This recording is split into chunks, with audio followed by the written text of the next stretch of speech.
तो प्रणाम स्टूडेंट, कैसे हैं आप सब लोग। आपको जानकर अति हर्ष होगा कि हम क्या आपकी जो पार्ट बी है किसका, 5th सेमेस्टर की फर्स्ट बुक का, उसका पार्ट बी आज की क्लास में शुरू कर रहे हैं। पार्ट बी आप जानते हो, इंट्रोडक्शन टू स्टैटिस्टिकल मैकेनिक्स। आपका इंट्रोडक्शन टू क्लासिकल मैकेनिक्स चल चुका है, उसे आप देख सकते हो जाके डिस्क्रिप्शन बॉक्स में। मैथ भी आपका रेगुलर चल रहा है और केमिस्ट्री भी रेगुलर चल रही है। 5th सेम के लिए तीनों क्लासेस चल रही है जिसका कोई चार्ज नहीं है। डिस्क्रिप्शन बॉक्स में आप जाके देख सकते हो। ये पार्ट बी चलाया है। आप बड़े दिन से कर रहे थे सर पेपर आने वाले हैं, पेपर आने वाले हैं, नवंबर दिसंबर में पेपर बैठ सकते हैं, दूसरी बुक चलाओ, तो हमने इसका पार्ट बी चला दिया है। Introduction to statistical mechanics book का नाम है। तो आज हम इसका पहला लेक्चर शुरू कर रहे हैं। बेटा मार्कर कहाँ रख दिए मैंने, यही है, चले इसे ले लेते हैं। क्या है? Statistical mechanics, statistical mechanics. बेटा इसमें प्रोबेबिलिटी भी आपको पढ़नी है, कुछ इसे प्रोबेबिलिटी बोल देते हैं शॉर्टकट में, लेकिन है क्या ये प्रोबेबिलिटी। मार्कर ये रहा, मिल गया ब्लू मार्कर। तो स्टैटिस्टिकल मैकेनिक्स हम आज की क्लास में शुरू करने वाले हैं।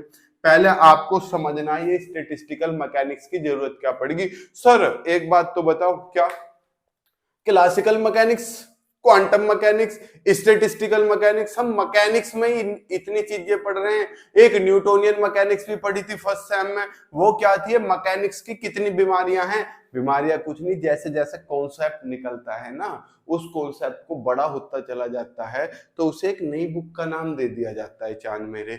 तो उसे ही ऐसे ही आपकी क्लासिकल मैकेनिक्स बनी। न्यूटोनियन मैकेनिक्स क्लासिकल मैकेनिक्स ही है। और दूसरी आपकी स्टैटिस्टिकल मैकेनिक्स आई, क्वांटम मैकेनिक्स आई। समझ रहे हो? तो समझो स्टैटिस्टिकल मैकेनिक्स कब आई, तो समझना हमारे पास एक वर्ड है स्टैटिक्स। जानते हो स्टैटिक्स? ये सांख्यिकी मतलब संख्याएं, गणनाएं। जानते हो कैलकुलेशन?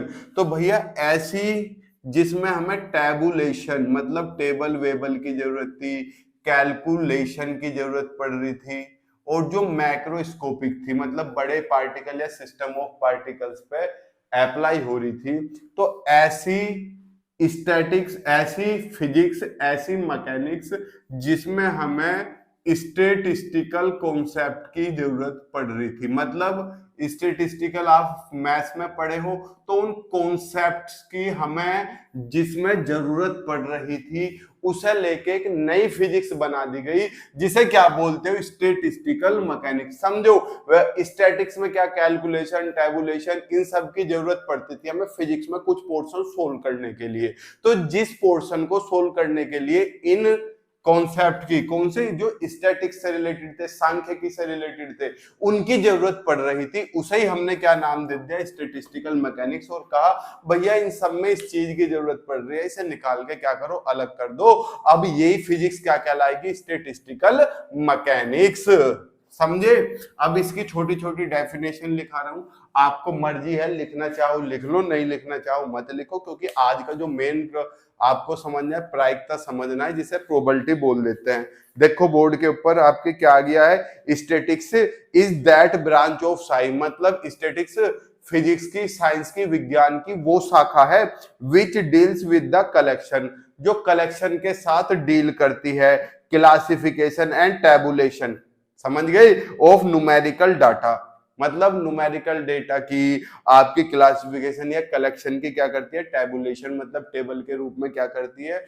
हमें एक्सप्लेनेशन देती है, as the basis of explanation, description and comparison of various phenomena. मतलब हमें कोई डिफरेंट डिफरेंट, वेरियस का मतलब होता है भिन्न भिन्न हमारे पास फिनोमिना है, उनकी एक्सप्लेनेशन या उनका डिस्क्रिप्शन या कंपैरिजन करने के लिए हमें टैबुलेशन, कैलकुलेशन, इन चीज की जरूरत पड़ रही है। तो वही फिजिक्स आपकी क्या कहलाती है? Statistical physics. ठीक। when statistical concept are applied to the physics, सुन लो फिर ध्यान से, जो मैंने बताया वही है क्या नहीं।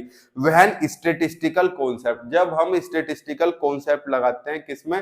फिजिक्स में, वही फिजिक्स क्या कहलाती है? आपकी स्टैटिस्टिकल मैकेनिक्स। लिखा हुआ the new branch that emerge, यानी कि नई शाखा जो निकल के आती है, इमर्जिंग मतलब इमर्ज होके आती है, इज कॉल्ड स्टैटिस्टिकल फिजिक्स। वही क्या कहलाते हैं? Statistical physics. ठीक, ले लो स्क्रीनशॉट। ले लिया।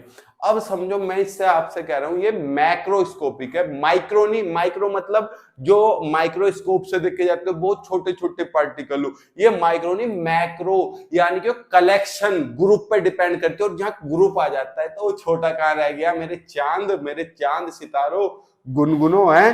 देखो क्या लिखा हुआ, statistical physics deals with macroscopic system, macro मतलब बड़े, माक्रो भी बोल देते हैं इसे कुछ लोग, the system consisting of a large number of individual particles such as atom, molecules, etc.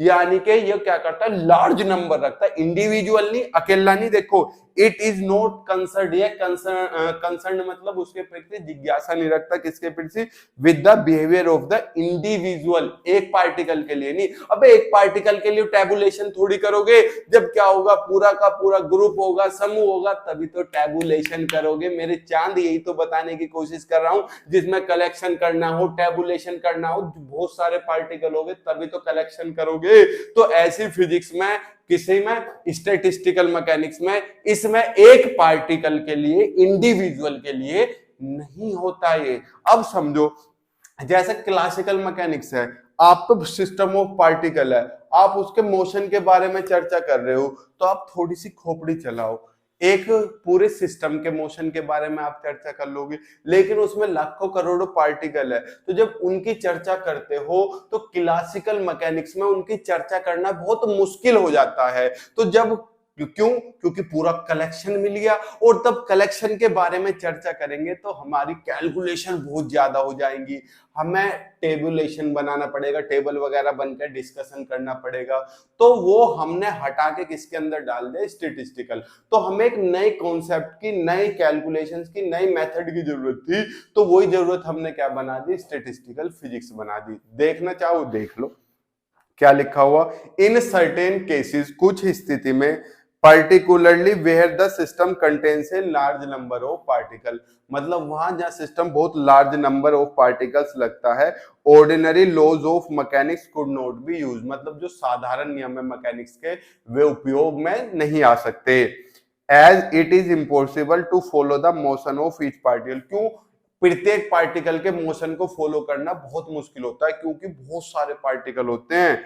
For example A pinch मतलब चुटकी, अगर मैटर, हम एक मैटर की चुटकी भी लें, चुटकी, उसमें भी क्या होते हैं, बहुत सारे एटम्स होते हैं। देखो अवागाद्रो नंबर आपने देखा नहीं, 6 गुना 10 की घात 26 पर केजी मोल, समझिए 1 केजी मोल में 6 गुना 10 की घात 26, लगाओ जाओ इकाई दहाई सैकड़ा, 10 के 1 के पीछे 26 जीरो लगा लो, अबे करोड़ में भी 7 हो गए, 26 तक कहां पहुंच गया। चश्मा गया, इंपोर्टेंट है यो, गया चश्मा मेरा, नहीं गया नहीं, अच्छे लेंस का बना हुआ, फिजिक्स के टीचर हैं तो थोड़ा सा लेंस तो अच्छी क्वालिटी का लेंगे। तो बहुत खतरनाक वो थी ये, क्या एक चुटकी में इतने सारे मॉलिक्यूल आ गए। अब इतने सारे मॉलिक्यूल की अलग अलग हम डिस्कशन करेंगे तो क्या दिमाग की दही जम जाएगी। तो उसे करने के लिए हमें एक फिजिक्स की एक कॉन्सेप्ट की जरूरत थी, वही क्या बना दिया हमने, स्टैटिस्टिकल फिजिक्स। तो देखो लिखा हुआ, therefore it is impossible to apply the ordinary laws of mechanical to a physical system containing the large number of particle, यानी कि साधारण नियम मैकेनिक्स के लगाना उसमें बहुत मुश्किल है जिसमें लार्ज नंबर दिए हुए हों पार्टिकल्स के, particularly that of electron. Such problem are however successfully solved by statistical mechanics, मतलब एक इलेक्ट्रॉन ही बहुत सारे आ जाते हैं। तो ऐसे सिस्टम को सोल्व करने के लिए किसकी जरूरत पड़ी, स्टैटिस्टिकल मैकेनिक्स की। स्क्रीनशॉट आपने आशा करता हूं साथ साथ ले लिया होगा सारी थ्योरी का।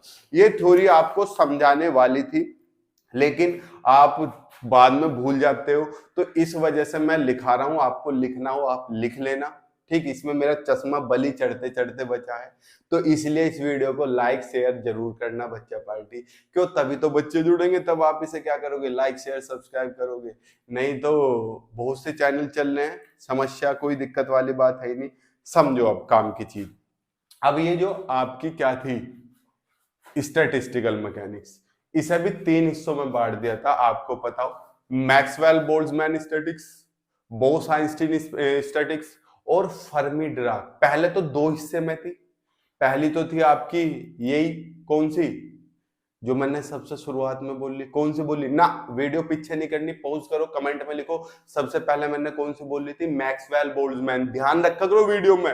देखो आप एक छोटी सी स्क्रीन पे हो, बस हम दिल से कनेक्ट हैं, आप मुझे देख रहे हो, मैं आपको देख रहा हूं, तो जो मैं बोलूं मेरे साथ बोला करो, समझ रहे हो। तो हमने क्या बताया, मैक्सवेल बोल्ट्जमैन थी, फिर दूसरी आई, अब दूसरी को भी दो हिस्सों में तोड़ दिया गया, तो कुल मिला के कितनी स्टैटिक्स होगी इसके अंदर ही, 3 हो गई। उसके बारे में देखो क्या, before the advent of quantum theory, advent मतलब आगमन, क्वांटम थ्योरी की, क्वांटम मतलब क्वांटा, फोटॉन्स के बारे में पढ़ते हो जिस थ्योरी में, आपकी है सेकंड बुक वही है कि before the advent of quantum theory, मतलब क्वांटम थ्योरी के आगमन से पहले मैक्सवेल बोल्ट्जमैन गिव्स etc applied the statistical method making the use of classical figures, यानी कि जो मैक्सवेल बोल्ट्जमैन थे, गिब्स थे, वे स्टैटिस्टिकल मेथड्स का यूज करते थे क्लासिकल फिजिक्स में, क्लासिकल फिजिक्स में स्टैटिस्टिकल मेथड्स का यूज करते थे। These methods are known as classical statics और मैक्सवेल बोल्ट्जमैन स्टैटिक्स, यानी कि यही मेथड किसके, देखो समझो, मेरे पे क्लासिकल मैकेनिक्स थी, तो वहां पे क्या थे, मैक्सवेल बोल्ट्जमैन थे और गिब्स थे, वे स्टैटिक्स के जो नियम थे क्लासिकल मैकेनिक्स में कुछ प्रॉब्लम सोल्व करने के लिए यूज करते थे।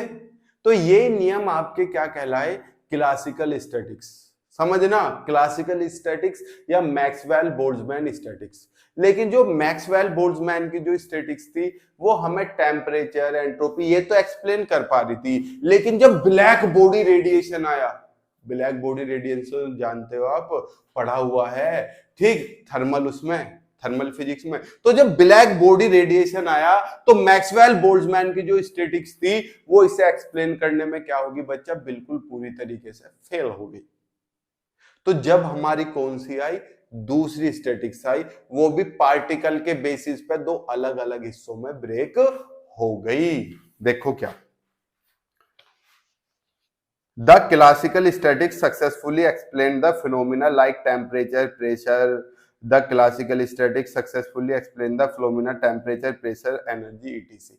क्लासिकल मैकेनिक्स टेम्परेचर, प्रेशर इन्हें एक्सप्लेन करने में अच्छी तरीके से काम कर रही थी, but failed to explain other observed phenomena, लेकिन जो अदर ऑब्जर्व्ड फिनोमिना थे like black body radiation, specific heat at low temperature, ये क्या थी, इसे एक्सप्लेन करने में फेल हो रही थी। तो देखो, for this new approach was introduce, इसे पढ़ने के लिए एक न्यू अप्रोच आई, जो किसने दी, बोस-आइंस्टीन ने, फर्मी-डिराक ने, ठीक। तो आगे जाके बोस-आइंस्टीन और फर्मी-डिराक की भी क्या होगी, ब्रेक होगी। क्या लिखा हुआ, the new statics was subdivided into 2 categories, Bose Einstein statics and Fermi Dirac statics. तो अब आपके सिलेबस में कितनी स्टैटिक्स होगी, मैक्सवेल बोल्ट्जमैन, बोस-आइंस्टीन और फर्मी-डिराक।